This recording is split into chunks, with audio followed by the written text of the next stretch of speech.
Okay, it doesn't make a very good sound, but it's chained, it's locked. It's got a wood door, like totally bolted shut. And this like silo has some paint on it, but it's all chipping off now. It just is like, it's like what you would think like a zombie apocalypse where everyone has left, and it's like... Decibel producer Sherrill Sutherland is not on a movie set. She's on the grounds of Ontario Place with the Globe's architecture critic, Alex Bozikovic. Ontario Place is 155 acres on Toronto's waterfront. And over the past decade, parts of it have fallen into disrepair. And yet, once you're out on these islands, which sort of go out into the lake, you're away from the city, and you've got this experience of looking out across 100 kilometers of blue water, and it's remarkable. Even while there has been a political narrative that the place is closed and that it's falling down, people have been using it like crazy. I mean, 1.5 million people, I believe, is the number who came through last year just to use the park. You know, in just the same way that people enjoy, seafront parks like Stanley Park in Vancouver, it's really the same thing here. The lake has this sort of gravity that pulls you towards it. Mm-hmm. Okay, Ontario Place is mostly owned by the province of Ontario. And since it was built 50 years ago, it's gone through many identities. A cultural center, an adventure park for kids, it's had a music venue, a water park, and even a nightclub.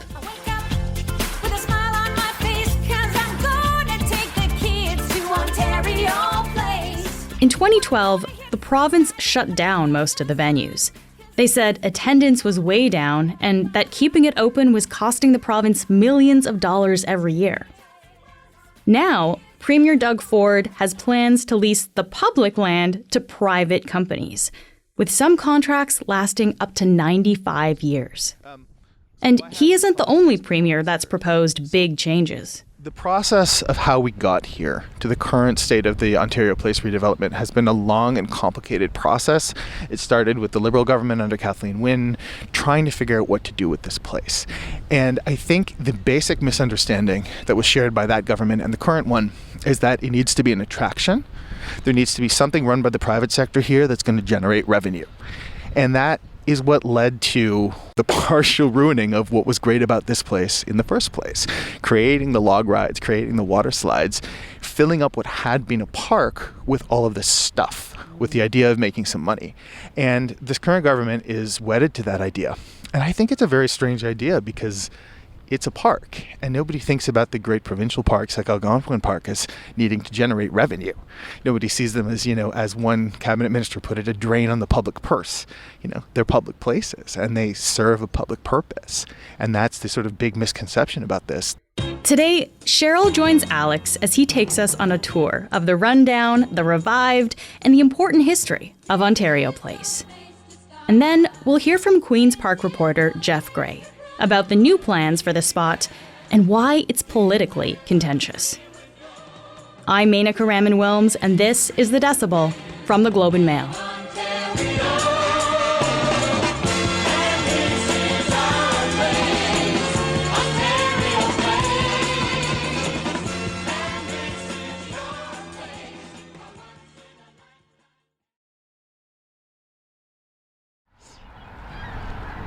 The rain just started. Thanks a lot, rain.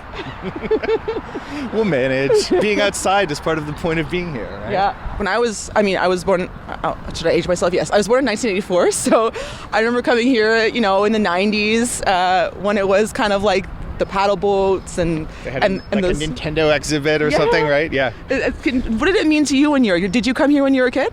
I came here a few times when I was a kid. Growing up in Toronto and then in the suburbs, we came to visit. The key experience here being a kid was being close to the water and also of the children's village. Mm-hmm. This incredible playground that was created in the 1970s by an English designer called Eric Macmillan that was sort of the ultimate adventure playground. A kind of thing that you would never build today. There was, extremely dangerous water slides, a forest of punching bags that you would run through, and you'd sort of run into one of them and the next one would knock you over and maybe smash you headfirst into the kid next to you. But also, I bet you just have such vivid memories of those times of the punching bags. That sounds, dangerous and also something I would remember forever. Absolutely.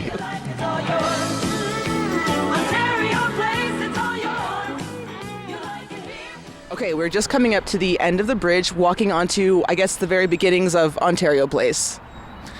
Right, so one of the things you can see here already is that the landscape has been shaped. The forms of the land we're standing on have been shaped very deliberately. We're on a little hill, which in landscape architecture jargon is called a berm, and that's taking us up away from the very busy street of Lakeshore Boulevard and away from the city, and establishing almost sort of a separate zone or a separate place that is the park. So the government of Ontario decided in 1969 that they needed to build something to keep up with Expo. Right, the incredible success of Expo 67, which showed Montreal as this very ambitious, forward-looking place, left some people in Toronto feeling left behind, and the province feeling like it needed to step up its game. So it was part of a larger movement of trying to reanimate the waterfronts of cities, which mostly had been devoted to industrial uses. And also, what's interesting is this park, like this land is not natural, right? Like this was built. Everything in Ontario Place, the two large islands as well as part of the areas on the mainland, were all created through fill. A lot of that was fill with soil that came from the excavation of the Toronto subway, the Bloor-Danforth line in the 1960s. And it was used to create these new islands together with some other technologies, including sinking a couple of ships to create this new landscape. As we're coming out into this sort of clearing near the lake, and over to our left are the buildings that were the center of the old Ontario Place. One of them is the Cinesphere, the domed theater, which was the very first IMAX cinema in the world. And then there are these buildings which are now known as the pods, these set of sort of more or less rectilinear glass and steel buildings that are standing on stilts up over the water and connected by bridges. It's this sort of fantastical thing that comes out of an architecture student's drawings, maybe, and was very rarely realized. Sort of, wild modernist fantasy of buildings sort of dancing out over the water. And those buildings are some of the most important modern buildings in the city and some of the most important modern buildings in the country. They're in rough condition, but they are still here and are going to be rehabilitated.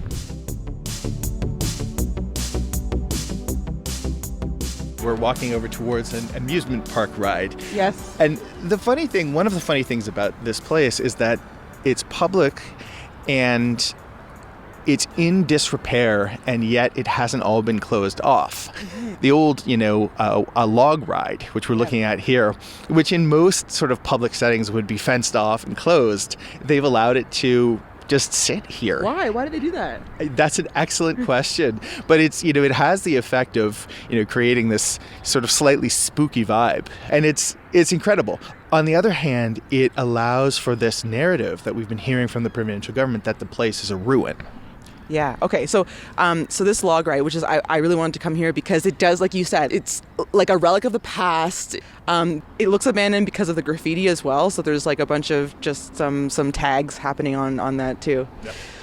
We're walking up this hill and we're gonna go into the rock. I don't know what it is. It's like a tunnel. Sure. Let's go into the fake rock tunnel. Yes.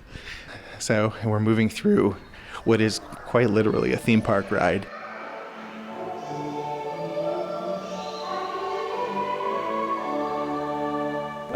Over here. I have no idea. Can we even look in? I'm a little bit scared, a little bit spooked out. It's just like a hole. It's really dark in here, so there could be, I don't know what could be in there. So let's just walk out of here.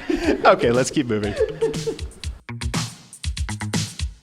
So we're walking now sort of near the shore of Lake Ontario, but it's very quiet and it's very sheltered here. Not as windy here either. That's right. Yeah. And that's because, between us and the water is this berm, this little hill, which is probably about 20 meters high. And this was placed here very deliberately. Michael Hoff, the landscape architect, designed this and a series of other hills to protect these areas, the places where people are going to walk, from the worst of the weather. So even if the wind picks up, this is going to be a comfortable place for visitors to stand. And that's not an accident. After the whole island is rebuilt, the only place where you'll have public access will be around the edges. Mm-hmm. So the wind will be coming right at you, and then right up the side of a very large building that goes up to 45 meters tall. So the sort of comfortable microclimates that are built into this site will be gone entirely. And I'm not sure that the public spaces that would be created would actually be comfortable places to be. What's going to happen with the plans from the government right now? Like, what are they planning to do with this space? So the plans for the West Island, where we're standing right now, are to create this giant indoor water park, or as they call it, a spa, from a European company called Therma.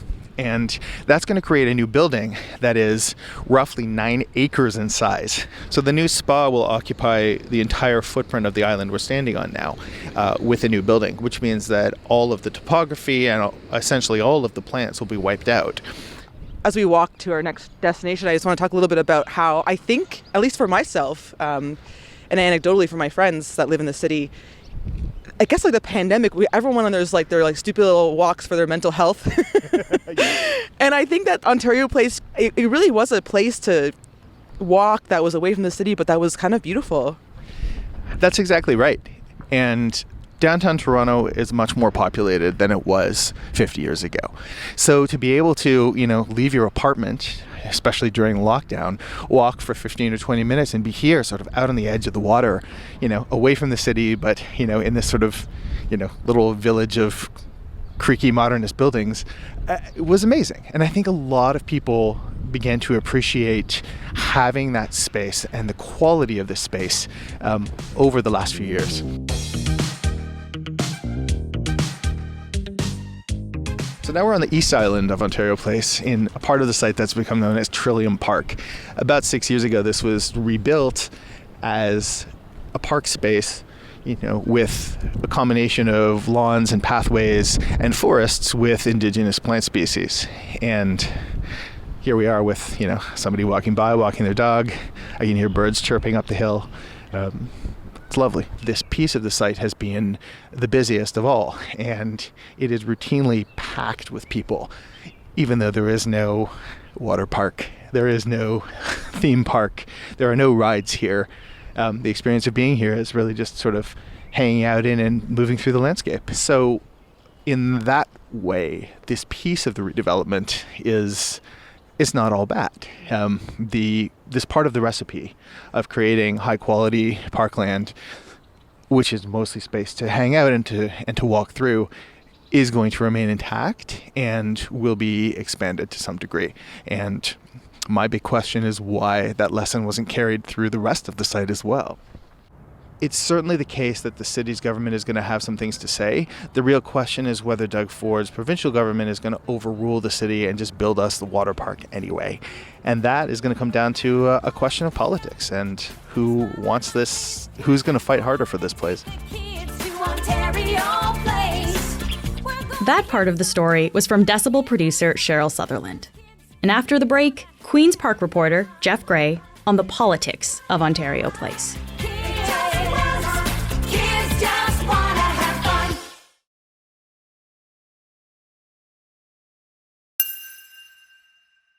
Jeff, thanks so much for being here. Thanks for having me. So since 2012, there's been a conversation about what to do with Ontario Place. That's when the government shut down the amusement park that was there. And then every now and then, though, we kind of hear talk about it surface again, what to do with Ontario Place. And we've been hearing about it a lot recently. So what's actually going on now? So the latest chapter in the drama is the government has selected a large Austrian spa and water park company to build a huge facility there as sort of the centerpiece of what would become the new Ontario Place. They've also selected the owners of the Budweiser stage, the still operating concert stage there, their plans to renovate and enhance that space. What we revealed last week was that the government's also in talks with another group called Ontario Live that includes the owner of the former music nightclub at Exhibition Place, which is nearby. Right. And that's the nightclub that was a favorite of Drake's, Justin Bieber, and the former mayor of Toronto, Rob Ford. The owner of that operation, Zlatko Starkovsky, also provided alcohol services at Ford Fest political barbecues during that time when Rob Ford was mayor from 2010 to 2014, and the current premier, his brother, Doug Ford, was a city councillor.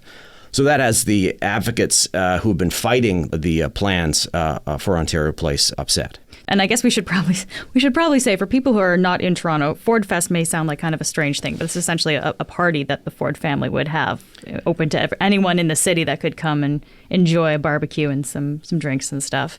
But why is it a big deal that the Ontario Live, as you said, like all of this is coming out now? Why is that significant? Well, I think the government has faced again and again in different arenas criticism for appearing to favor people either with connections to the premier or to the PC party. He's opened the green belt, the protected area of farmland around the city of Toronto.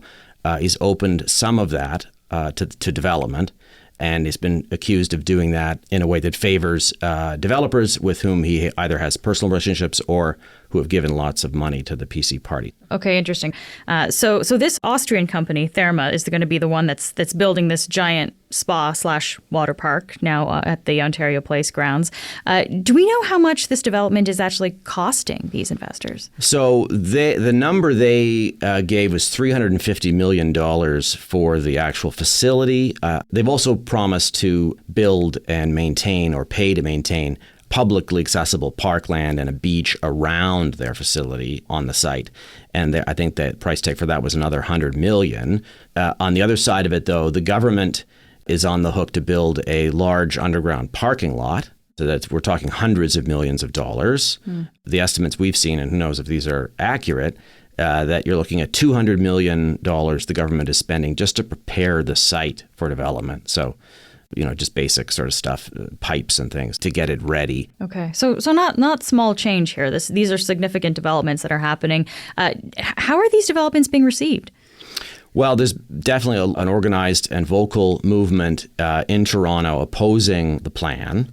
And you have people who've been active on the waterfront on other issues involved who say that the city of Toronto, downtown Toronto in particular, needs more parkland, that this should be publicly accessible parkland, not hived off so that a company from somewhere else can make profits. They've pegged the sort of starting point for admission to this thing at $40 for an adult. This is the spa and the water park area. People. So that has people kind of concerned.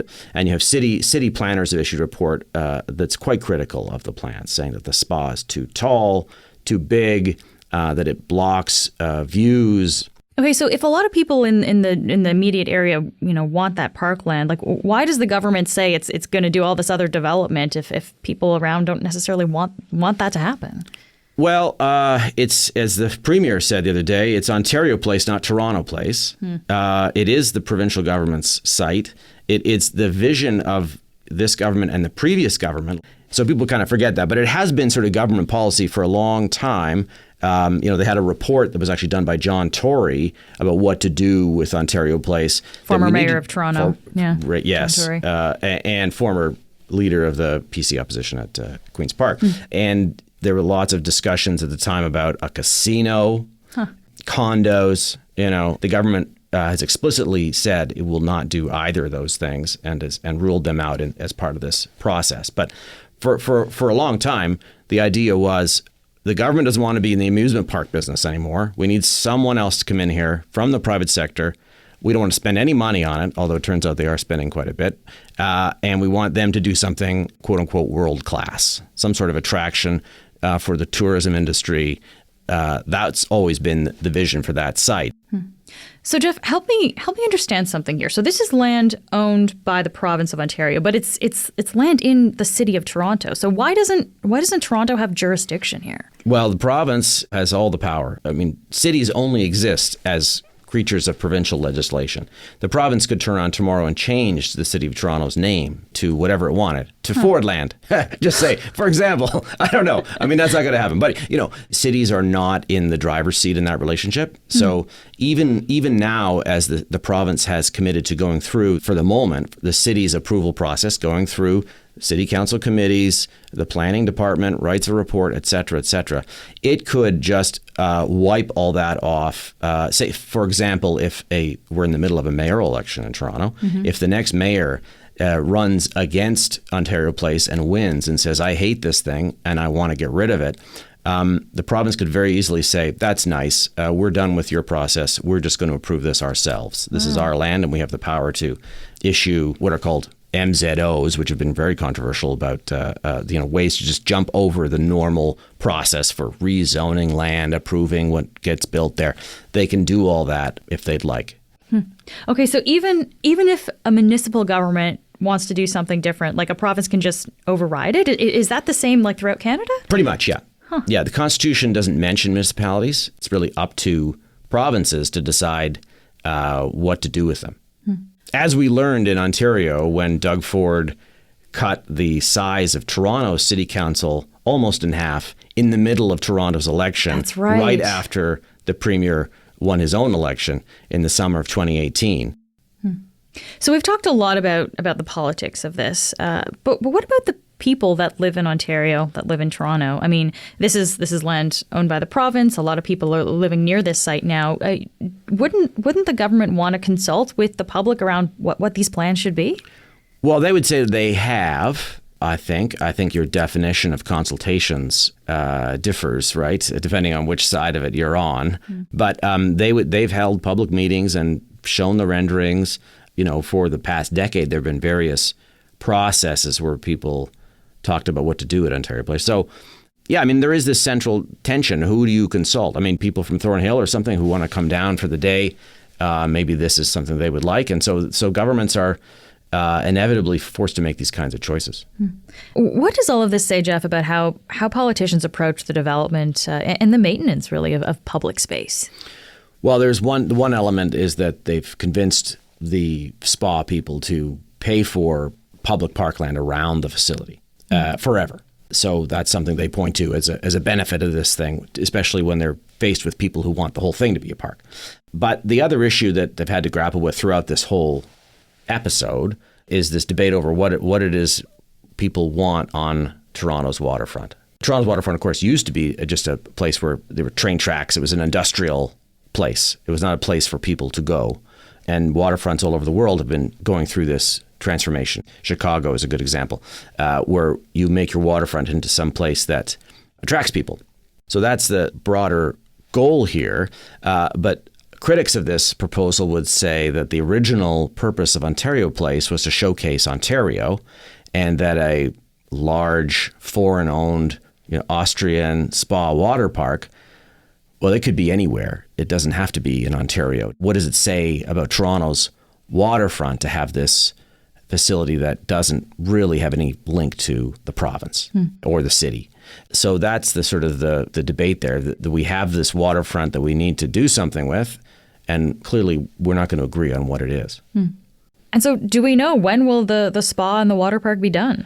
So Therma has said it expects to break ground on it next year, late next year. And they say it'll be ready to open as early as 2026. Wow. So not very far away, really. Yeah. Jeff, thanks so much for talking to me today. Thanks for having me.